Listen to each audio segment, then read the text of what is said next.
Hi వదినా. Hi వదినా. ఏం తాగుతున్నావు? కషాయం ఇచ్చారు పెద్దమ్మ గారు. అవునా?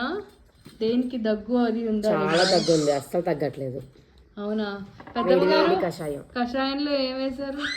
కషాయమా, కొంచెం సొంటి కొమ్ము ముక్క, ఓకే, కొంచెం మిరియాలు, దాల్చిన చెక్క, కొద్దిగా తులసాకులు ఓకే, మరిగించేసి శుభ్రంగాను కొంచెం తేనె కలిపి ఇచ్చారు.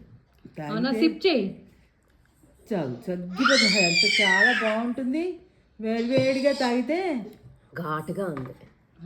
ఘాటుగా ఉంటుంది కొంచెం. కొంచెం చాలా అసలు 2 సార్లు తాగేప్పటికి తగ్గిపోతుంది. మనం ఇక్కడ కబుర్లు చెప్పుకునే లోపు